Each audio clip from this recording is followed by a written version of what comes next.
I'm going to show you how to install the PrepareDataForETL package into your R installation from GitHub.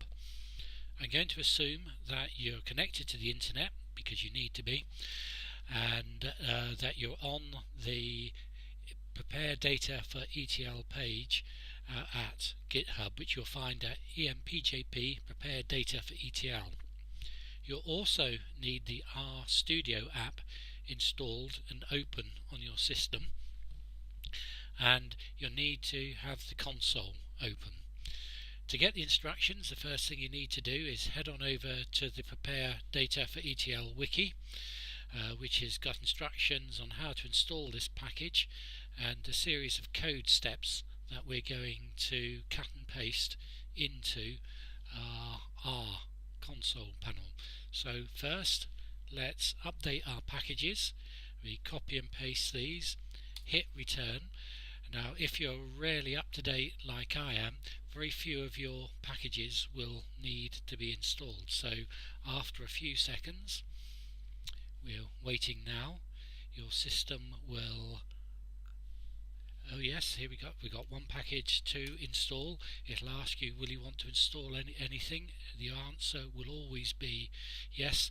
And when you get down to the little prompt at the bottom, everything that you need has been installed and everything is up to date. The next thing that we need to do is to install the package DevTools. This may not be installed on your system at the moment, but here we go. We're going to install this package, and we can see we're now installing the package, and again after a few seconds, or perhaps a little longer, we're to our prompt and the package is installed.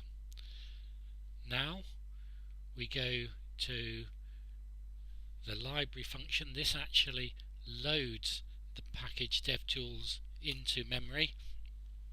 Cut and paste that in. Loading that is really quick, and now we're ready to install GitHub. Install from GitHub. Copy and paste this command in. Install from GitHub empjp PrepareDataForETL. Hit return.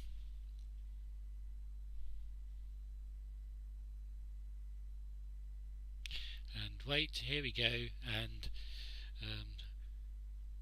we should in a few moments have everything loaded, and it is loaded. We now go to the library function, and once again we now load PrepareDataForETL into memory. We get again a few messages, and it's now installed.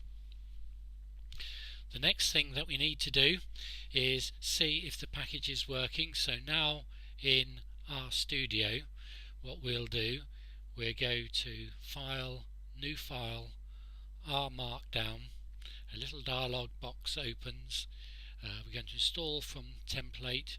We've got a demonstration template from PrepareDataForETL, and we're going to call this My Test.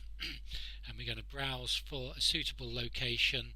I'm going to go for documents, and I'm going to go into a document on my on my computer called temp. That'll do.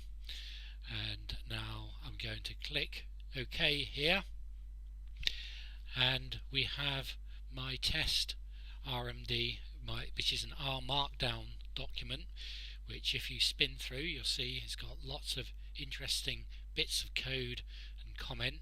Now the great thing about this test is that you don't really need to change anything. You can give it a title if you want. I just call it My Test. My name is Paul, so I call myself Paul there. Let's save it. Now what we want to do to complete this test is to knit this document. There's a bit of history here. I don't know why, but everything to do with this sort of process is something to do with knitting and weaving. But we're going to knit the document to a PDF. wait a few seconds, and what this does, it literally knits all the text that we have and all the code in this document into a really nice PDF document. You can see it's running through here. Now the clever thing about knitting is that we can knit into PDF documents, Word documents, HTML documents and all sorts of other documents. Really useful, and if the test has worked, what we end up with is a really nice PDF that illustrates a lot of the capabilities of R and the Prepare for Data ETL package in terms of presenting data. This data is used is just data that was installed with the package as a test, but if you've got this far, it's worked.